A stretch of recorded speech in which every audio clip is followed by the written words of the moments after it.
अथ तृतीयोऽध्यायः। अत्रीश्वर लिंग के प्राकट्य के प्रसंग में अनसूया तथा अत्रि की तपस्या का वर्णन। सूत जी बोले, ब्रह्मपुरी के समीप में चित्रकूट पर्वत पर मत गजेंद्र नामक लिंग है, जिसे ब्रह्मा जी ने पूर्व काल में स्थापित किया था। वह सभी कामनाओं को पूर्ण करने वाला है। उसके पूर्व में सभी प्रकार के वरों को देने वाला कोटीश्वर नामक लिंग है। गोदावरी नदी के पश्चिम की ओर पशुपति नामक लिंग है। दक्षिण दिशा में कोई अत्रीश्वर नामक लिंग है, जिसके रूप में लोक कल्याण के लिए एवं अनसूया को सुख देने हेतु साक्षात शिव जी ने अपने अंश से स्वयं प्रकट होकर अनावृष्टि होने पर मरणासन समस्त प्राणियों को जीवन दान दिया था।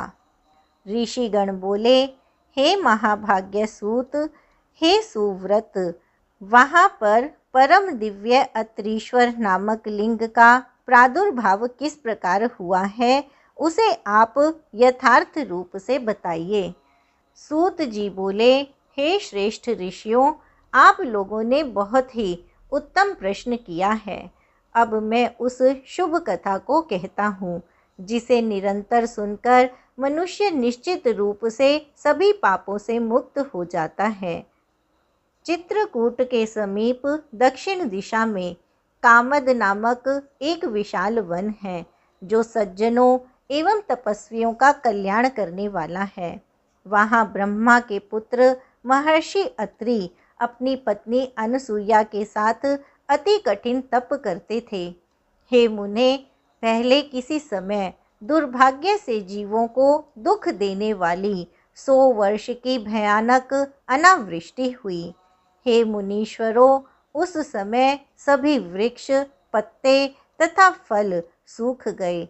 नित्य कर्म के लिए भी कहीं नाम मात्र का जल नहीं दिखाई पड़ता था। आर्द्रता कहीं भी नहीं थी और 10 दिशाओं में शुष्क पवन बहने लगा, जिससे पृथ्वी पर चारों ओर अतिशय दुखदायक महान हाहाकार मच गया। तब अत्रि की पतिव्रता पत्नी ने प्राणियों का विनाश देखकर अत्रि से कहा कि यह दुख मुझसे सहन नहीं हो रहा है।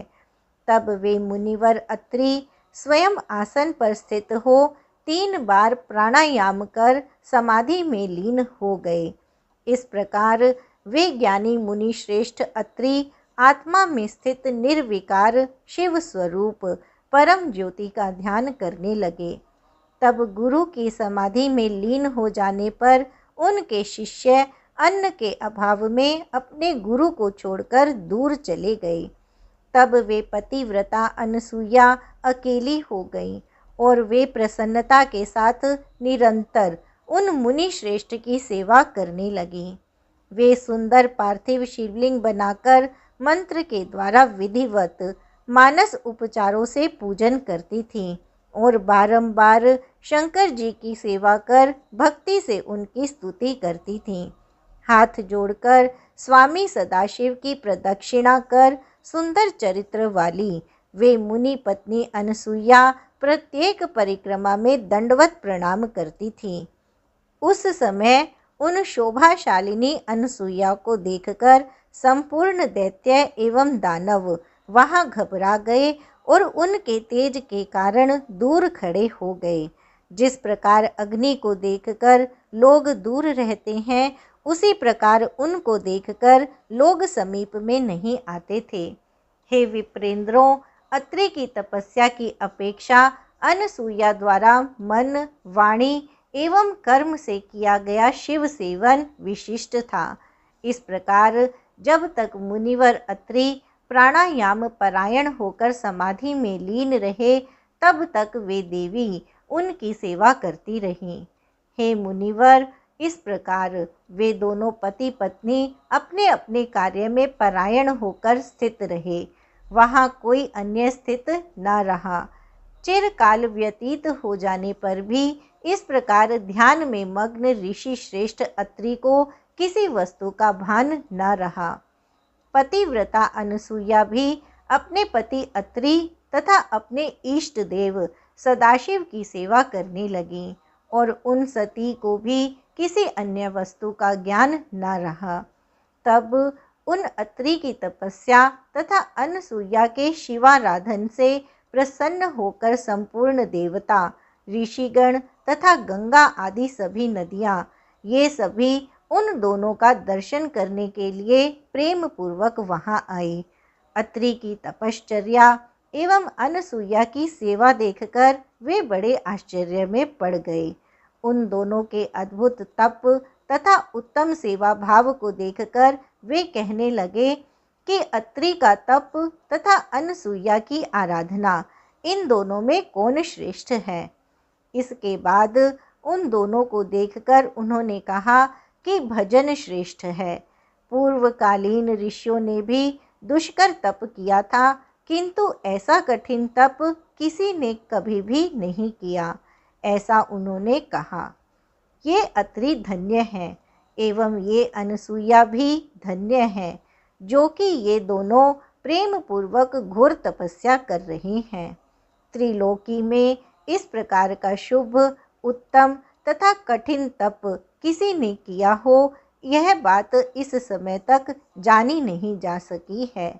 इस प्रकार उनकी प्रशंसा कर वे जैसे आए थे वैसे ही अपने अपने स्थान को चले गए, परंतु गंगा जी और शिव जी वहीं स्थित रहे। गंगा तो साध्वी अनसुईया के पातिव्रत्य धर्म तथा उनकी सेवा से मुग्ध होकर वहीं रह गई। गंगा ने कहा कि मैं इन अनसुईया का उपकार करके ही जाऊंगी। हे मुनीश्वरों, शिवजी भी महर्षि अत्रि के ध्यान से बंधे रहने के कारण पूर्णांश से वहीं स्थित हो गए और कैलाश नहीं गए। हे ऋषि श्रेष्ठों, 54 वर्ष बीत गए किंतु वर्षा नहीं हुई। इधर अनसुईया ने यह प्रतिज्ञा कर रखी थी कि जब तक महर्षि समाधि में लीन रहेंगे तब तक मैं कुछ भी ग्रहण नहीं करूंगी। इस प्रकार हे महर्षियों, मुनि के द्वारा की जाती हुई तपस्या में स्थित रहने और अनसुईया के शिव भजन में तत्पर रहने के कारण जो कुछ हुआ उसे आप लोग सुने। इति श्री शिव महापुराणे चतुर्थयां कोटिरुद्र संहितायां अनसूयात्रि तपोवर्णनम नाम तृतीयोध्यायः। इस प्रकार श्री शिव महापुराण के अंतर्गत चतुर्थ कोटिरुद्र संहिता में अनसूयात्रि तपोवर्णन नामक तीसरा अध्याय पूर्ण हुआ। अथ चतुर्थोध्यायः। अनसूया के पातिव्रत के प्रभाव से गंगा का प्राकट्य तथा अत्रीश्वर महात्म्य का वर्णन। सूत जी बोले, हे महर्षियों, किसी समय जब ब्रह्मवेताओं में श्रेष्ठ ऋषिवर अत्रि समाधि से जगे तब उन्होंने अपनी प्रिया पत्नी से कहा, जल दो। वे साध्वी भी, मैं जल अवश्य ही लाऊंगी, ऐसा निश्चय कर कमंडलू लेकर वन की ओर चल पड़ी और विचार करने लगी कि मैं जल कहाँ से लाऊं, मैं क्या करूं, कहाँ जाऊं और कहाँ से जल लाऊं। इस विस्मय में पड़ी हुई उन्होंने उन गंगा जी को मार्ग में देखा। गंगा जी के पीछे पीछे अनसूया भी चलने लगी। तब नदियों में श्रेष्ठ तथा सुंदर शरीर धारण करने वाली गंगा देवी ने उनसे कहा। गंगा जी बोली, हे देवी, मैं तुम पर प्रसन्न हूँ। तुम यह बताओ कि इस समय कहाँ जा रही हो। हे सुभगे, सचमुच तुम धन्य हो, मैं तुम्हारी आज्ञा का पालन करूँगी। सूत जी बोले, हे ब्राह्मणों, तब उनकी बात सुनकर तपस्विनी ऋषि पत्नी स्वयं आश्चर्य में पड़ गईं और प्रेम पूर्वक यह वचन कहने लगीं। अनसुईया बोली, हे कमल नयने, तुम कौन हो और कहाँ से आई हो? कृपा करके बताओ। तुम मनोहर बोलने वाली साध्वी सती जैसी मालूम पड़ रही हो। सूत जी बोले, हे मुनीश्वरों, ऋषि पत्नी के द्वारा इस प्रकार कहे जाने पर नदियों में श्रेष्ठ दिव्य रूप धारिणी गंगा जी ने यह वचन कहा। गंगा जी बोली, हे साध्वी, अपने पति तथा परमेश्वर सदाशिव के प्रति तुम्हारी सेवा को देखकर एवं तुम्हारा धर्माचरण देखकर मैं तुम्हारे समीप ही स्थित हो गई हूँ। हे शुचिस्मिते, मैं गंगा हूँ और तुम्हारे शिवाराधन से प्रसन्न होकर यहाँ आई हूँ तथा तुम्हारी वशवर्तिनी हो गई हूँ। अतः तुम जो चाहती हो उसे मांगो। सूत जी बोले, गंगा के द्वारा इस प्रकार कहे जाने पर वे साध्वी अनसुईया उन्हें नमस्कार कर आगे खड़ी हो गई और बोली कि यदि आप इस समय मुझ पर प्रसन्न हैं तो जल दीजिए। यह वचन सुनकर गंगा जी बोली, गड्ढा तैयार करो। तब क्षण मात्र में वैसा करके वे अनसुईया आकर वहाँ खड़ी हो गईं। इसके बाद वे गंगा उस गर्त में प्रविष्ट हो गईं और जल रूप में परिणत हो गईं। तब उन्होंने आश्चर्यचकित हो जल को ग्रहण कर लिया। तत्पश्चात मुनि पत्नी अनसुईया ने लोगों के सुख के लिए नदियों में श्रेष्ठ तथा दिव्य रूप वाली गंगा जी से यह वचन कहा। अनसुईया बोली, हे कृपामयी, यदि आप मुझ पर प्रसन्न हैं तो आप तब तक यहीं स्थित रहें जब तक मेरे स्वामी यहाँ न आ जाएं। सूत जी बोले, सज्जनों को सुख देने वाले अनसुईया के इस वचन को सुनकर गंगा ने अत्यंत प्रसन्न होकर कहा, हे अनघे, तुम मेरे इस जल को अत्रि को दे देना। उनके इस प्रकार कहने पर अनसुईया ने भी वैसा ही किया। वे कभी नष्ट न होने वाले उस दिव्य जल को अपने स्वामी को देकर उनके आगे खड़ी हो गईं। तब उन ऋषि ने भी अत्यंत प्रेम से विधि पूर्वक आचमन कर उस दिव्य जल का पान किया और उसे पीकर सुख का अनुभव किया। अहो, आश्चर्य है, मैं जो जल प्रतिदिन पीता था यह जल वैसा नहीं है। ऐसा विचार कर उन्होंने वन में चारों ओर अपनी दृष्टि दौड़ाई। तब सूखे वृक्षों तथा उससे भी अधिक सूखी हुई दिशाओं को देखकर ऋषि श्रेष्ठ ने उनसे कहा कि क्या फिर वर्षा नहीं हुई? उनकी बात सुनकर अनसुईया ने कहा, नहीं, वर्षा नहीं हुई। तब ऋषि ने पुनः अनसुईया से कहा कि फिर तुमने यह जल कहाँ से प्राप्त किया? हे मुनीश्वरों, ऋषि के ऐसा कहने पर अनसुईया असमंजस में पड़ गई और मन में विचार करने लगी कि यदि मैं बता देती हूँ तो इससे मेरी उत्कृष्टता सिद्ध होगी और यदि नहीं बताती तो मेरा पातिव्रत्य भंग हो जाएगा। अब मैं कौन सा उपाय करूँ कि ये दोनों बातें न हो और मैं सच सच बात कह भी दूँ। अभी वह इस बात पर विचार कर ही रही थी कि महर्षि ने बारंबार पूछा। तब शिवजी के अनुग्रह से बुद्धि प्राप्त कर उन पतिव्रता ने कहा, हे स्वामिन, इस विषय में जो हुआ उसे मैं कहती हूँ, आप सुनिए।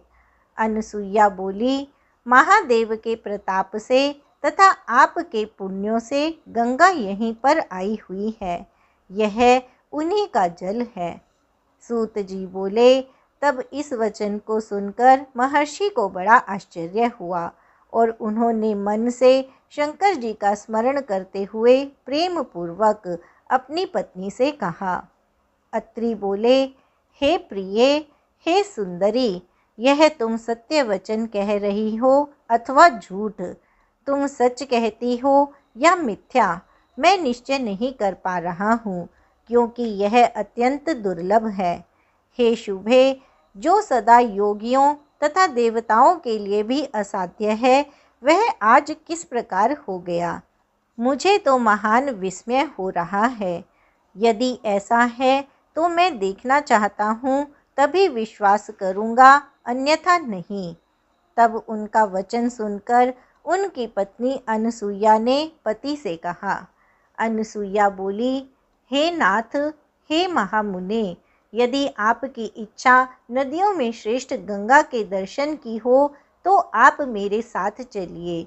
सूत जी बोले, ऐसा कहकर वे पतिव्रता अपने पति को साथ लेकर शिवजी का स्मरण करके शीघ्र ही वहां पहुंची जहां नदियों में श्रेष्ठ गंगा विद्यमान थी।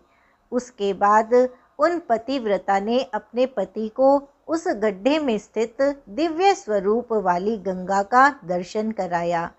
मुनि श्रेष्ठ ने वहां जाकर ऊपर तक जल से परिपूर्ण सुंदर गड्ढे को देखकर कहा, ये धन्य है। क्या यह साक्षात मेरा तप है अथवा अन्य किसी का? इस प्रकार कहकर मुनि श्रेष्ठ ने भक्ति पूर्वक उन गंगा की स्तुति की। इसके बाद उन मुनि ने निर्मल जल में भली भांति स्नान किया और आचमन कर बार बार उनकी स्तुति की। अनसुईया ने भी उस निर्मल जल में स्नान किया।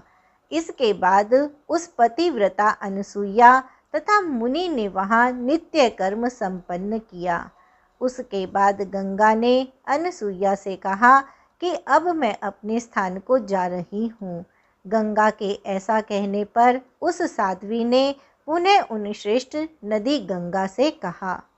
अनसुईया बोली, हे देवेशी, यदि आप प्रसन्न हैं और मुझ पर आपकी कृपा है तो हे देवी, इस तपोवन में आप स्थिर होकर निवास करें, क्योंकि बड़े लोगों का ऐसा स्वभाव होता है कि वे एक बार किसी को स्वीकार करके उसे कभी छोड़ते नहीं।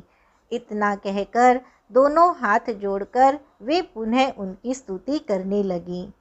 तदनंतर ऋषि ने भी इसी प्रकार प्रार्थना की कि हे सरिद्वरे, हे देवी, आप यहीं निवास करें, आप हमारे अनुकूल रहें और हम लोगों को सनाथ करें।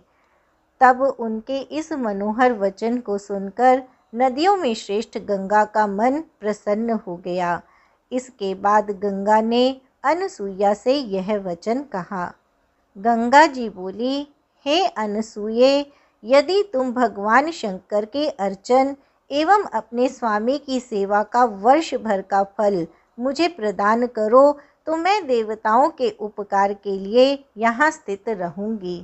हे देवी, दान, तीर्थ स्नान, यज्ञ तथा योग से मेरी उतनी संतुष्टि नहीं होती जितनी पतिव्रताओं के पातिव्रत्य से होती है। पतिव्रता को देखकर मेरे मन को जैसी प्रसन्नता होती है वैसी प्रसन्नता अन्य उपायों से नहीं होती।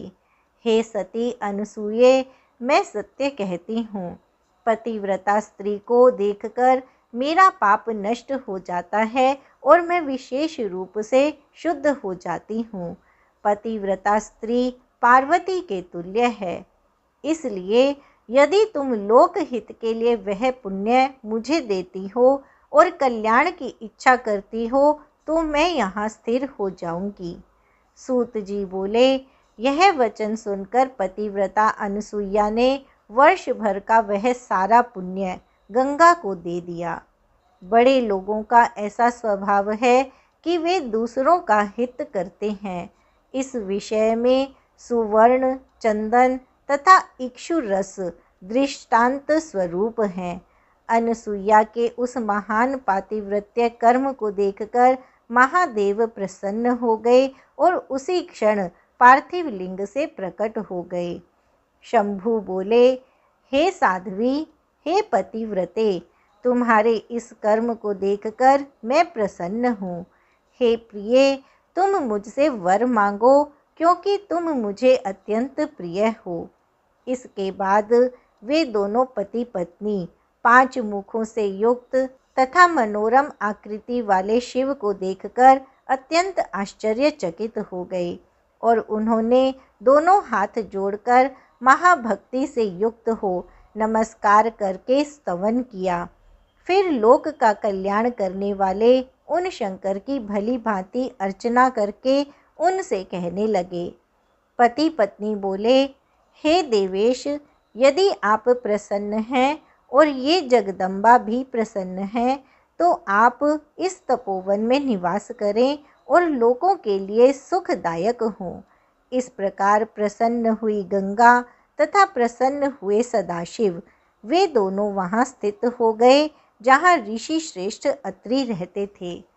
दूसरों का दुख दूर करने वाले सदाशिव अत्रीश्वर नाम से वहाँ पर प्रसिद्ध हो गए और गंगा जी भी अपनी शक्ति से उसी गड्ढे में स्थित हो गई। उसी दिन से वहाँ पर जल सर्वदा अक्षय प्रवाहित होने लगा और हाथ भर के उस गड्ढे में प्रविष्ट हुई गंगा मंदाकिनी नाम से प्रसिद्ध हुई। हे द्विजों, प्रत्येक तीर्थ से उस स्थान पर वे समस्त दिव्य ऋषि अपनी पत्नियों के साथ आ गए जो वहाँ से पहले दूसरी जगह चले गए थे। वहाँ का सारा प्रदेश यव और व्रीहि से परिपूर्ण हो गया, जिनसे उन श्रेष्ठ ऋषियों के साथ यज्ञ यागादि करने वाले वहाँ के लोग होम करने लगे। हे मुनीश्वरों, उस समय उन कर्मों से संतुष्ट होकर मेघों ने बहुत वर्षा की, जिससे संसार में परम आनंद छा गया। हे मुनीश्वरों, इस प्रकार मैंने अत्रीश्वर का महात्म्य आप लोगों से कहा, जो सुखप्रद भोग मोक्ष देने वाला, समस्त मनोरथों को पूर्ण करने वाला एवं भक्ति को बढ़ाने वाला है।